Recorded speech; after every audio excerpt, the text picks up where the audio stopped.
What's going on, Bulls fans? Welcome to another episode of Locked On Bulls. It's Haize solo today, holding it down for Pat the Designer, who's out with COVID. And on today's episode, we'll be talking about those Zach LaVine to Portland rumors. But the main part of the show is going to be discussing what really can DeMar DeRozan do in his second year as a Chicago Bulls. Can he repeat the success that he had in his first year? We'll talk about all that and more on today's Locked On Bulls. You are Locked On Bulls, your daily podcast on the Chicago Bulls, part of the Locked On Podcast Network, your team every day.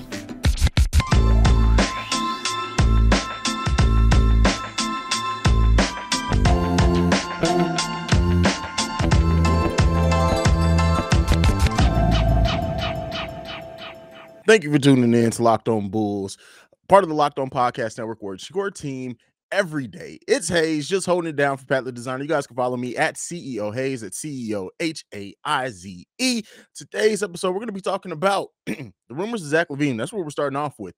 The rumors of Zach LaVine in Portland. So on the Hoop Collector podcast, Brian Windhorst said some things that have really, as it tends to happen, especially in offseason, especially when there's not a lot of stories going on. Well, it's postseason, not offseason, because the playoffs are still going on. But with all that being said, around this time of year, any little bit of hook is going to be taken, is going to be spun off into other articles that are going to take its own meaning rather than what was actually said. And so we're going to break this down a little bit just to start off the show today. So first off, the way that he presented this conversation was that there are some discussions amongst NBA execs that Portland may be interested in Zach LaVine. Let's just break that part down first, right?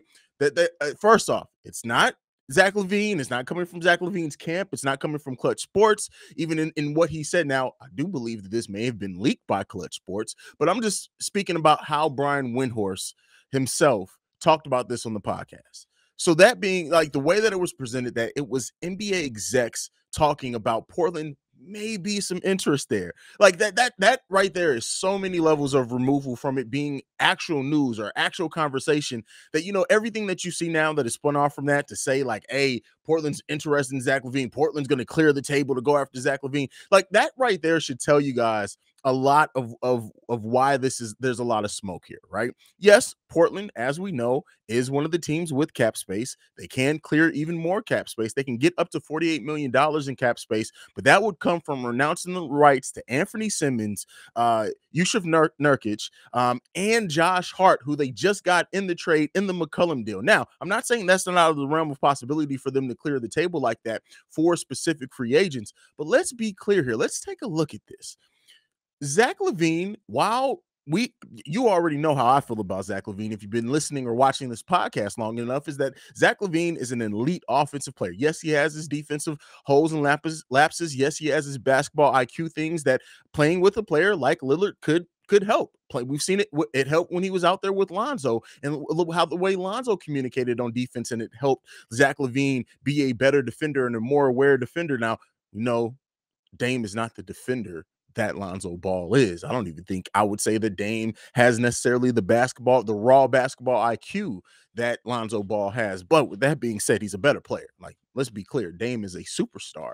And the pairing of Zach LaVine and Dame Lillard could be an elite offensive weapon. But when you look at everything that they would have to do to possibly give him and try to force a signing trade to get him into that $36.6 million starting salary for Zach LaVine. And, you know, one could say, all right, well, maybe Simmons isn't one of the ones that they have to renounce. But you're still looking at, they still would be renouncing their starting center, which would make them unrestricted. Well, he was going to be an unrestricted free agent anyway. Josh Hart as well, who they just got in a deal, and possibly making Anthony Simmons an unrestricted free agent with the inability to just go over the cap to re-sign him by renouncing his rights. That just doesn't make a lot of basketball sense. Again, I'm not saying that it's not outside the realm of possibility, especially if it was a more transcendent star that they were going after it for. But to see them do that for Zach LaVine, you know, I don't want to say, hey, listen, because and Portland just announced their new GM. So that's another thing that we don't have to worry about anymore in Chicago Bulls Nation for anybody who was, you know, considering or still have that door open of Mark Eversley possibly being somebody that they were interested in that for that position. But, you know, who's to say that GM, who's to say that front office doesn't see Zach LaVine as maybe the piece to help get Dame to further. They very well could. I don't see it that way, right? But they pay people who are supposed to be a lot smarter than me to make those decisions. And they've also come out to say that they are committed to Dame Lillard. So it's not going to be one of those things where the Bulls can try to get Dame in the sign and trade, because I already know you sign and trade hawks in the comments are going to go after and say, well, what's the possibility of us getting Dame Lillard? It's not happening.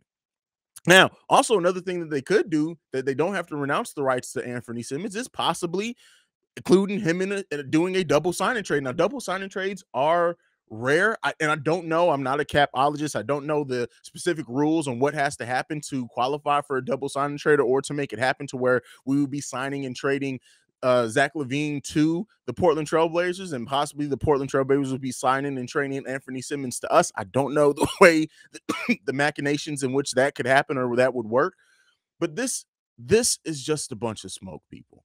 And you're going to get more and more dramatic pause for Pat the Designer. Hold on, let me get my dramatic pause game in there. I don't know the exact machinations that it would take to get Zach LaVine over to Portland and Anthony Simmons to the Chicago Bulls. But I am saying that, no, shout out to Pat the Designer. But like, you're going to get a lot of rumors like this. You're going to get a lot of them over the course until Zach LaVine signs. There's going to be rumors of him. Every team that has cap space, you're going to get probably a rumor between now and when he actually signs of them being interested, how they can make it happen. That some random person hearing that the Spurs, I think is a real option there. But the Spurs, the Pacers, the Pistons, don't remember all the teams with cap space. So now you're going to hear all rumors about every single one of them between now and when Zach LaVine signs. So this is going to be something like, don't stress about it. Anybody who is, don't buy into it too much. One of the things that we want to do here over on Locked On Bulls is we're going to cover the news when something, especially when it comes from somebody like Brian Windhorst. You're going to get that coverage from us. We're going to comment and talk about it. But one of the things that we want to do here is help educate and separate the smoke from the real things here and help you guys kind of decipher that a little bit more, because there are a lot of other channels, other resources, other pages, other websites that are going to take this, spin it, and run with it and act as if it's a real story when it's really not. This was Brian Windhorst on a podcast talking about things that other NBA execs are possibly talking about, not necessarily that it's something that's going to happen for sure. Now, again, apologize for coughing in your guys' ear.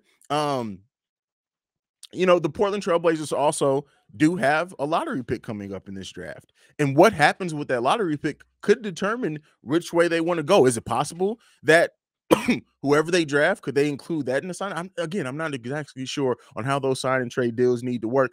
But I just don't expect it. I don't expect this to happen. The Portland thing, and I know there are going to be some people that say, oh, well, Zach LaVine is from Seattle, and that's close to Portland. Listen, Zach LaVine lives in L.A. in the offseason. If it was that important for Zach LaVine to be close to home, guess where he would live? Guess where he would be raising his family? Guess where in the offseason, if nothing else, when he has complete free time, where he would be living if being in close to Seattle was that important to Zach LaVine? He'd be living there, especially in the offseason. Everything he does, he operates out of LA. Out of LA. And I don't even say that to now send anybody down a spin of the LA Lakers or LA Clippers. I don't mean to do that. I'm just being real. Zach LaVine lives in LA. He operates out of LA. His family is in LA. Like, by his family, I mean his wife and kid, I believe they have now. All in LA. That's where they operate out in the offseason. If it was that important to be close to the city of Seattle where he grew up, he would be there in the offseason. So again, there's going to be a lot of spins to things. There's going to be a lot of speculation and things over the upcoming months about Zach LaVine, but we want to separate that from here. And we're going to, like I said, when it comes from somebody like Brian Windhorst, we're going to talk about it, but we're going to help you guys learn to decipher it, read between the lines, go through the smoke, read the tea leaves and see, hey, what's real here and what's just a team or somebody or our source making a story for because, hey, everybody has to do content right now. I think the glare on my glasses was a little bit too much, so I took them off.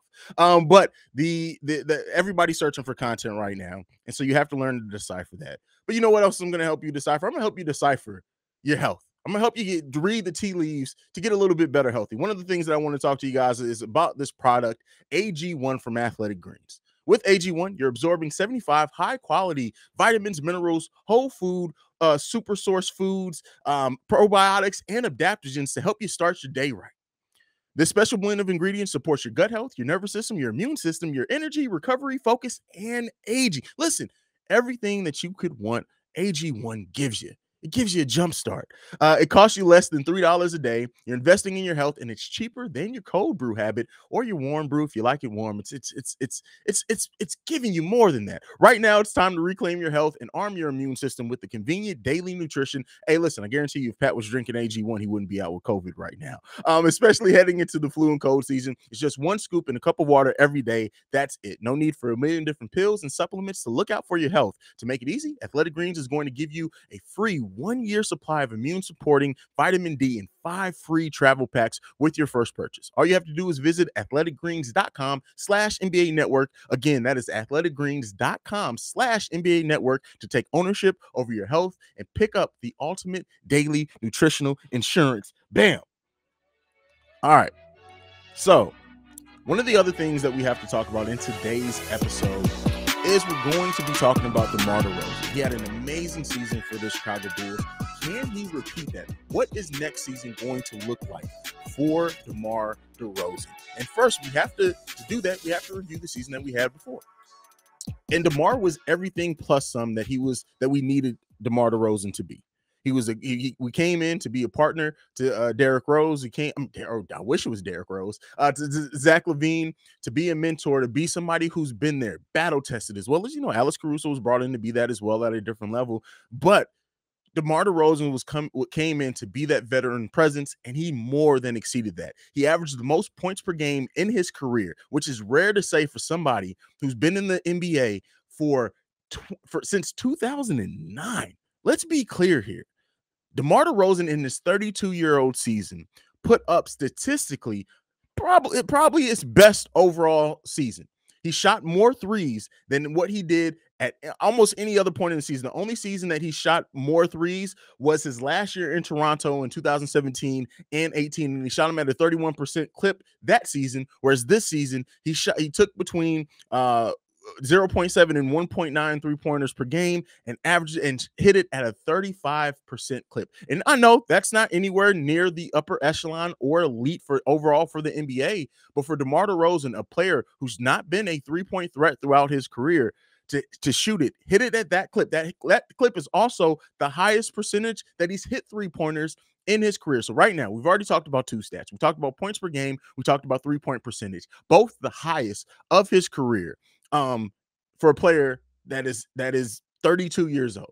The fact that he was able to do that speaks to his dedication, speaks to what he can. Average 4.9 assists, 5.2 rebounds, and those 5.2 rebounds are highly important for a team that did not rebound very well over the course of the season, and we know why. If you've watched the Bulls play, you know that they basically gave up on the offensive rebounding, and most of their players went down to the other end of the court to help set up for defense. Over 50% from the field at 50.4% overall from the field. And that free throw percentage is going to always be elite with DeMar DeRozan, 87.7%. Again, the second highest percentage of his career from the free throw line. So when you look at a player that had their best statistical year of their career this far into their career,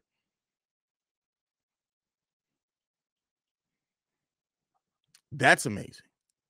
To be 13 years in the NBA and you put up your best season in your 13th season. And DeMar DeRozan defensively this season.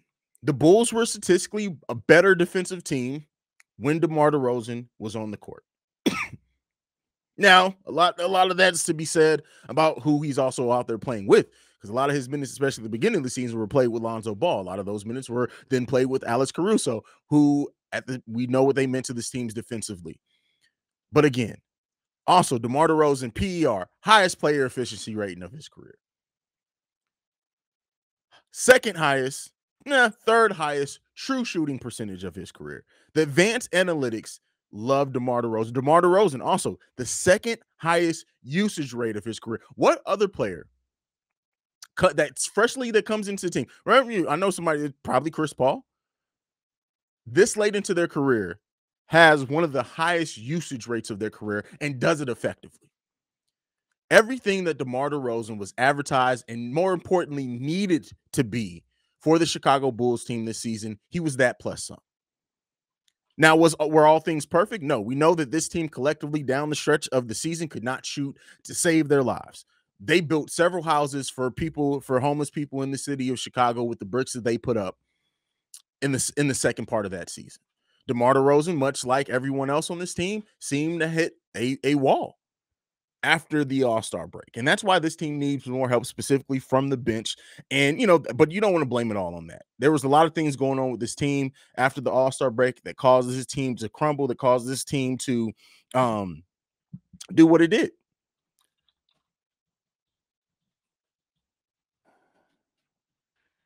And so when you look at that, when you see those type of things,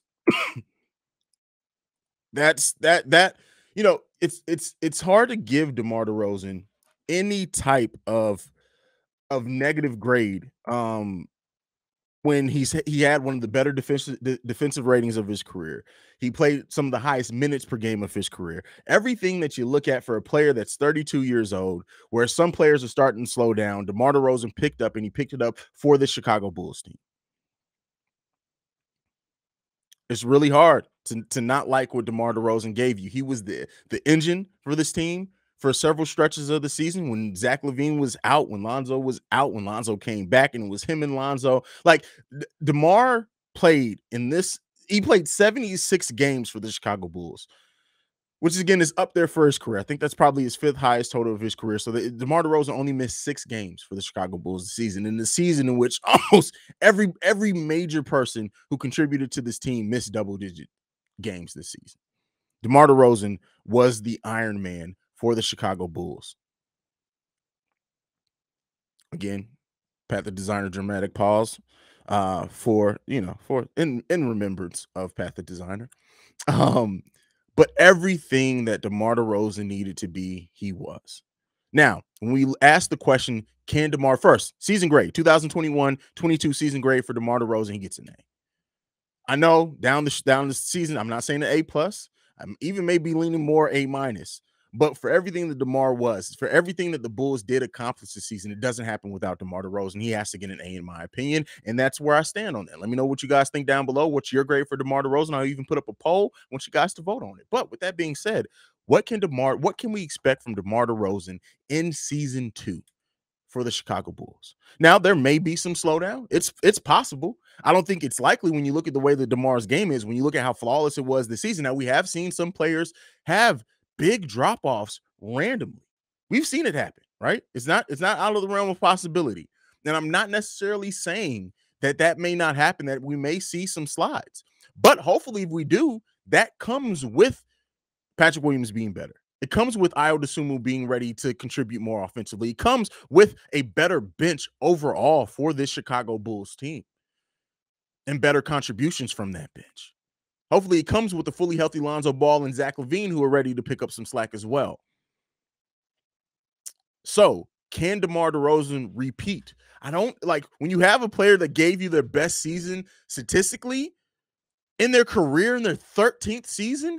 It's kind of hard to say, hey, they're going to give us that again. But then you look at players like Chris Paul, right, who are out there doing it. You look at the makeup of it. It really comes down to, is this team made up to really maximize on what DeMar DeRozan does? And I think it is. And I know some people have thrown some hate Zach LaVine's way because he deferred, but I think people forget that at the beginning of the season, DeMar and Zach's numbers were basically neck and neck. Their efficiency was neck and neck. If Zach maybe have even been a little bit better efficiently for that first 25, 30 games of the season. So can DeMar DeRozan give us what he did in 2021-22 season, in the 22-23 season? I think he's going to get close to it. I think we're probably, if we don't get all of this back, we're going to get easily 90 to 95% of it. Now, I said, again, I know some people may not like to hear that. Some people may take that and be like, what do you mean, Haize? I'm giving in some leeway there for just humanness overall, because, hey, he's going to be 33 for the majority of next season. And while that is not old at all in real life years, that's up there in basketball years. So what DeMar gives us, I think he's still going to have a hell of a season for us in the Chicago Bulls uniform, and I'm happy that it's going to happen. I'm happy that he's mentoring Patrick Williams, and he's going to have him down there doing those hellacious workouts and regimens and all that. And I think that's going to help Patrick Williams. And DeMar DeRozan knows that this may be DeMar's last NBA contract. Now, maybe not, but it may. DeMar knows that. And when you see him taking the young guys under his wing, it's because, hey, if he can help accelerate their growth, their development, to help him get closer to the ring with this team and this front office that are hopefully going to continue to improve it, he's going to do that. And they need to build a team around him and Zach that helps get them closer to their ultimate goal. But also talking about build, we also want to build you guys up. Summer is here. It's not coming. Summer is here. And with summer, you're going to need some food on the go. And Built Bars are the perfect snack to take with you on family vacations. Throw them in your bag, in your kids' backpacks. Make sure that everyone has a bar and you're fueled up for your summer adventures. The best part about Built Bars, they're healthy and delicious. No more sacrificing delicious food for health. With Built Bar, you can have both, and it's easy. All you have to do is go to Built.com and order now. All the Built Bars and Puffs are covered with 100% real chocolate. That means with the Built Bar, you can eat healthy and actually enjoy it. Have you tried the Puffs yet? We've been telling you guys about the Puffs all season. You're gonna love the Puffs. Go check out the Puffs. Check out the churro flavor. Check out all the flavors. But with Built Bars, they're only 140 calories. Most of them are 130 calories with 4 grams of sugar, 4 net carbs, and 17 grams of protein. Compare that to a candy bar with usually 240 calories, 30 grams of sugar, and dozens of net carbs. Listen. Go to BuiltBar.com, get all your favorites. Get the banana cream pie, the raspberry, the double chocolate, and so many more. They're all delicious, and new flavors come frequently and often. So here's your offer. Go to Built.com, use the promo code LOCK15 and get 15% off your order. That's promo code LOCK15 to get 15% off your order at Built.com. All right. Last topic of the day, people. Beautiful topic. At least I hope so. And I hope you guys are going to enjoy this one as a nice send-off. We're talking about what the Bulls are going to do with the 18th overall pick. Now, by this, we're not going to get into specific draft prospects yet. That's something that we're going to do with Pat as we, after the season ends, after the finals ends, we're going to get into more specific prospects there. But, with everything with the draft coming up, with the conversation around the Chicago Bulls coming up, what are they going to possibly do with that 18th pick? And I want to hear from you guys on this one. This one is more left off as a conversation piece to see what you guys are thinking with the 18th pick. Do the Bulls keep the pick? Do they trade the pick? Do they package it with the Kobe White to move that pick on? Do the Bulls really, at this point in time, want to go off any more potential, or do they want to bring in sure things to help fix that bench? That's going to be the key thing in the methodology of this front office, is what they do with that 18th pick. I think that's going to tell us a lot, not only about who they draft, but how they're going to carry out the rest of the offseason. If we see a trade that it's packaged with another player, whether it's Kobe, whether it's Tony Bradley, whether it's anybody else, if they use that pick to get off somebody's contract or to free up a spot for another veteran minimum player, whatever they do there, I think that's going to be telling for what they're going to do in the rest of the offseason. Now, as we know with AK and Eversley, they are very intelligent with the way that they draft. They're very intelligent. They go deep into that draft and looking at prospects. Now, so the one thing, I'm going to offer 3 options here before we end the show today, and I want to hear from you guys on how you feel about this and what do you think is going to happen and which way you think this front office is going to go. So the first option is obviously to keep the pick. And in that, there are some people who have the combination of being able to contribute now while also being something that can develop over time. One of the picks that I'm looking heavily at, and then when we do our draft breakdown, is going to be Mark Williams from Duke. Mark Williams is a player that can contribute right now for the Chicago Bulls defensively. I'm not saying that they still will need to go out and get another center that can play more minutes. I think if Mark Williams is the pick there, he's going to play between 8-10 minutes, maybe 12 minutes. It's going to be much like Io.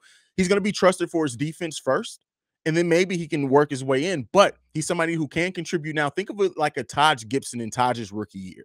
How he came in and he did some things for the Chicago Bulls, but it wasn't until a couple of seasons later that he really became the starter. So, or people called for him to become the starter because they were tired of Carlos Boozer at that time. But Mark Williams is a possible pick there. Do they draft someone like Mark Williams who can contribute now, who has some things that they can, legit NBA size, that they can, he's not going to have the Marko Simonovic problem where he was just getting bodied in his rookie year and he has to put on weight. He's going to be ready for at least the physicality somewhat of the NBA. He's probably going to get in foul trouble, as happens with a lot of rookie big men. But do they go with somebody like that? Do they move the pick What do you think there? Do they package it? Do they move the pick straight up? Do they package it with somebody else to move it, to bring in some veterans? Do you think they do that? Or, and this is the thing that I haven't heard talked about a lot, especially with AK, as somebody who does look very heavily into European prospects, do they do a draft and stash? And people may ask, well, why would the Bulls do a draft and stash right now? Well, because that does it keeps a roster spot open, right? Especially if they plan on staying in Europe another year or two. If it's a draft and stash, now draft and stash players usually, while we have had a lot of draft and stash players that have turned into hell of players in the NBA, that would mean that more than likely that potential isn't going to be like a superstar or anything. It could be, more than likely it may not be. But it also gives them the opportunity to have somebody develop overseas for a while they continue to try to contend now. Then when that player does come over, maybe they're more ready to be able to contribute to an NBA roster at that time. So that's what we're leaving you on today's episode. What do you think the Bulls heading into this offseason, heading into the NBA draft? Do you think they keep the pick? Do you think they move the pick? Do you think that they possibly do a draft and stash player? Now, the 18th pick may be pretty high to go with the draft and stash player, but I think with the options and the freedom it allows with the roster spots, the freedom where it allows will continue to improve the bench, the freedom where it allows to where, yes, you can have somebody who you see some potential in, but you don't have to necessarily worry about developing them right now while you're trying to put a contending team on the floor. Let me know what you guys think about that. I think that opens up some very interesting options. Like I said, we're going to get more in depth with the NBA draft as we get closer to the actual offseason. Once the finals are over, the playoffs are over, NBA champion is crowned, me and Pat are getting to work. We're getting to work with prospects. We're getting to work with free agent possibilities. We're going to get to work with a lot of things. The offseason content is going to be coming at you fast and heavy with a lot of speculation and conversation there. But for right now, I want to know, all things being even, not talking about specific prospects per se, what do you think this front office does with the 18th pick in this upcoming draft? Let me know all that down below. But that is it. That is my time for today, guys. I want to thank you guys for joining and listening to Locked On Bulls, for making Locked On Bulls your first listen every day. If you want to follow me, you can do so at CEO Haize, at CEO Haize. If you want to follow the show, you can do that at Locked On Bulls on every social media platform we're at. Make sure you're also going and following Pat the Designer, and that's Pat the Designer, spelled the correct way, because he did go to public school. Make sure you're following Pat the Designer. Send him some well wishes, some positive words at this time where he's down. He's down, but not completely out, but he's definitely down with the COVID. So dang, can you say that on does YouTube still strike you for saying that? When Pat is down with sickness, make sure you guys send some love Pat's way. He wasn't able to even do Windy City Breeze yesterday. We'll see what happens for tomorrow's episode. We may have Pat back. If not, I'll continue to hold it down solo. This has been Locked On Bulls. Thank you for making us your first listen every day. Now go and check out Locked On NBA. Locked On NBA, where the Locked On experts take you deep inside the playoffs with insight analysis affecting all 30 teams. They're available wherever you get your podcast. If you listen to us on the platform, Locked On NBA is there. Usually you can hear our very own Pat the Designer over there once a week. It's probably not going to happen. It may not happen this week with Pat being out, but usually you can hear Pat over there once a week. Thank you again for listening to Locked On Bulls. Thank you for the support and us taking over the channel. Thank you for everything. Woo!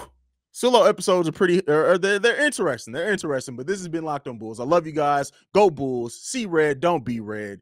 Peace, y'all.